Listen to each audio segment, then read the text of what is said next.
안녕하세요. 이런 곳에 사연을 보내게 될 줄은 정말 생각도 못했습니다. 말 주변이 없어서 어떤 것부터 적어야 할지 고민이네요. 우선 저는 올해 막 34살이 된 남자입니다. 제가 아내를 만난 것은 5년 전 친구의 소개를 통해서 만나게 되었습니다. 아내는 유치원 교사를 하고 있었고 저는 지방의 조그마한 회사를 다니고 있었죠. 아내와 저의 나이 차이는 2살입니다. 아내가 27살 때 저를 만나 1년 연애를 하고 결혼을 했습니다. 아내의 집에서 제 아내는 장녀이고 밑으로 처제 한 명이 있고요. 아버님께서는 교사직을 하고 계셨습니다. 어릴 때부터 엄한 아버지 밑에서 교육을 받았지만 공부를 썩 잘하지 못했다는 아내는 특히 처제에게 열등감이 많았습니다. 처제는 공부를 잘해서 명문대를 갔거든요. 지방 전문대를 나와 유치원 교사를 하는 아내는 그런 것이 한이 맺힌 건지 항상 동생을 싫어했었죠. 그에 비해 사실 저희 집안은 아내 집에 비해서 더 평범합니다. 부모님은 평범하게 소기업 회사원 생활을 하시다가 은퇴하시고 귀농을 하셨습니다. 그런 저희 집이 못마땅한 건 장모님도 장인어른도 처제도 아니라 저희 아내였습니다. 말끝마다 저희 집안 이야기를 꺼내기가 쪽팔린다며 처제의 코를 어떻게든 납작하게 만들어야 된다고 말하더니 저랑 사귀면서도 동료 보육교사가 클럽에서 의사를 만나서 이번에 결혼한다는 둥 허황된 이야기를 하고 있더군요. 그런 문제로 교제 당시에는 몇 번은 헤어지기도 했습니다. 돈 많은 남자 찾아가라고. 나는 내 생활에도 만족 중이고 네가 원하는 만큼 우리 집이 갑자기 부자가 되거나 할 수가 없다고요. 그때마다 일주일도 안 돼서 저를 찾아와 무릎을 꿇고 빌면서 다시 사귀자던 그녀였죠. 저도 그땐 그런 게 사랑인 줄 알았습니다.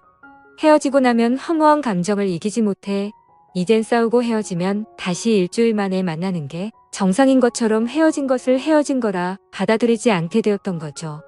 아내의 그런 성향을 이해했던지라 저는 더욱 열심히 일을 하였고 그렇게 모은 돈을 기반으로 아내와 결혼을 하게 되었습니다. 장인어른 장모님 두 분 다 성격도 좋으신 분들이셨고 저희 부모님은 저만 좋으면 다 된 거다라고 말씀을 해주셨죠. 처제는 아내의 말만 들으면 지독한 여자 이미지였지만 결혼할 때가 되어서 만나게 된 처제는 생각과 다르게 천사표 여자였습니다. 어디서든 당당한 여자였기에 아내가 스스로 자격지심이 많구나 싶었습니다. 그렇게 결혼을 하고 얼마 지나지 않아 처제도 결혼을 했습니다. 저희 아내 결혼할 때 처가 댁에서 7천만 원을 주셨습니다. 혼수는 따로 안 하고요. 그 돈이랑 제가 모은 돈 그리고 저희 집에서 준 돈 이렇게 모아서 3억짜리 아파트 전세 구했었고요. 그리고 처제가 결혼할 때는 3천만 원 줬다고 하더군요. 근데 처제 남편 직업은 행정고시 출신의 고위공무원이었습니다. 아내는 그게 연신 마음에 걸리고 신경 쓰였는지 갑자기 또 저를 원망하는 투로 말을 하며 칭얼거리더군요. 그 때문에 또 많이 싸웠습니다.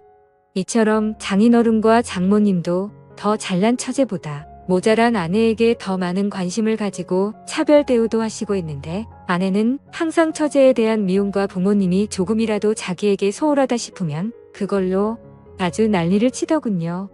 그러다 어느 날 아내가 임신을 했습니다. 임신하면 민감해지긴 하지만 아내는 임신하고 나서 초조함과 짜증이 날이 갈수록 점점 늘더군요.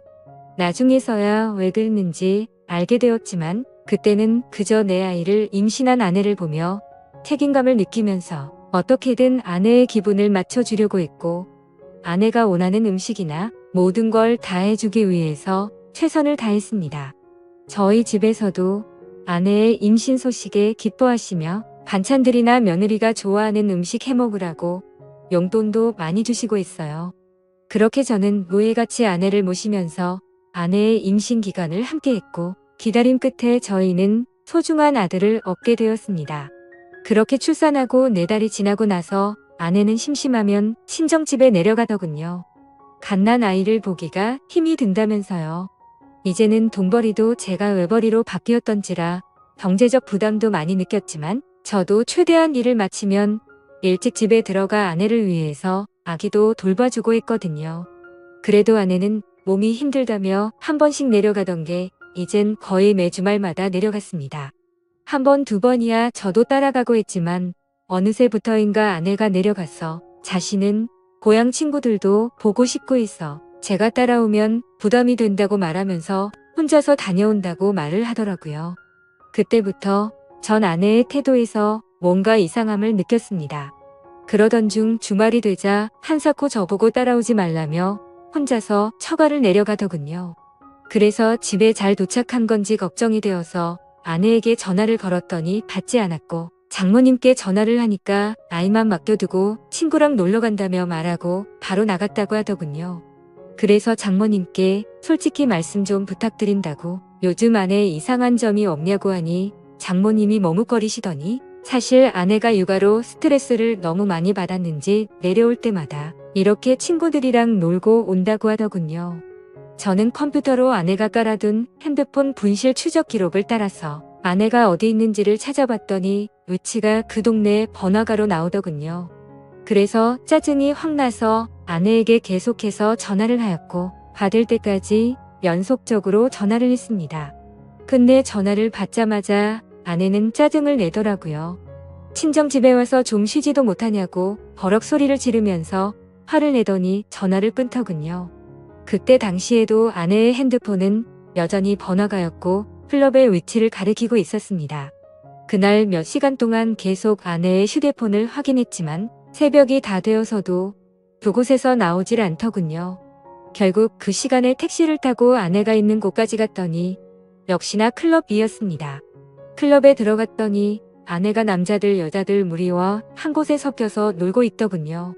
얼마나 술을 마셨는지 저도 알아보지 못하고 옆 남자에게 기대어서 자고 있는 모습에 순간 화가 치밀어 오르더군요.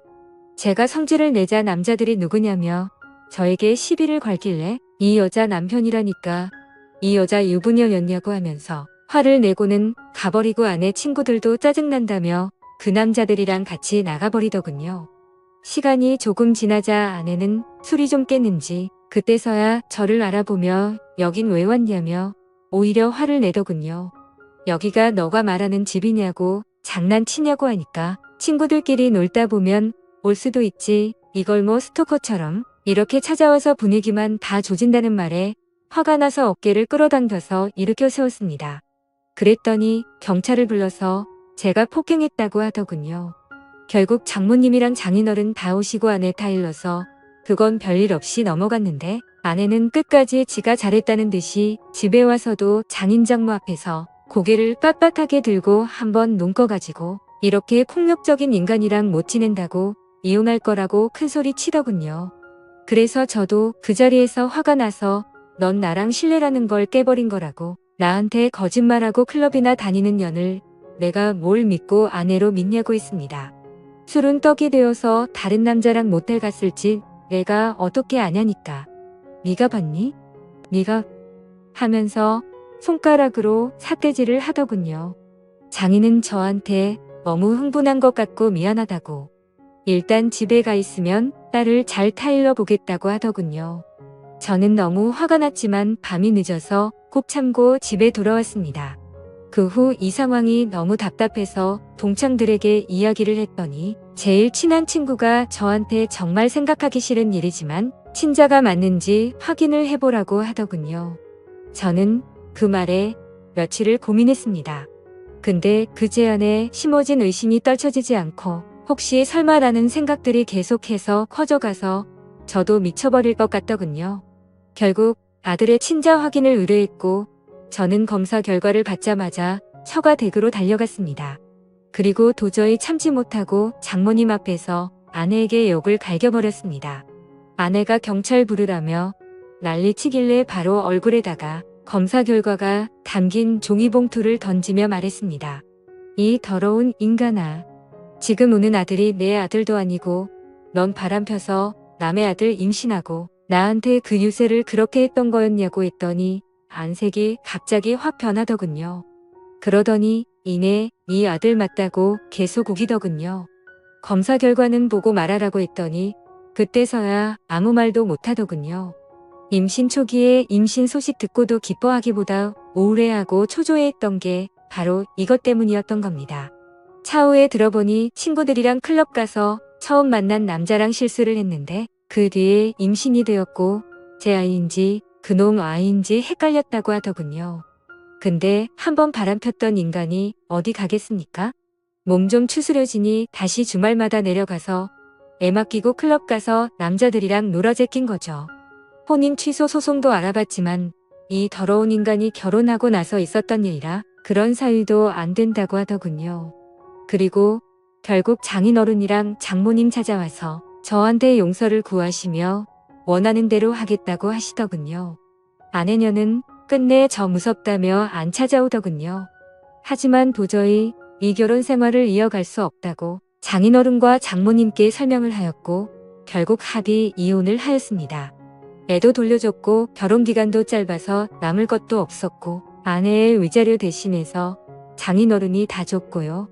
아들이었던 남의 아들 그래도 정은 줬었는데 참 서럽더군요.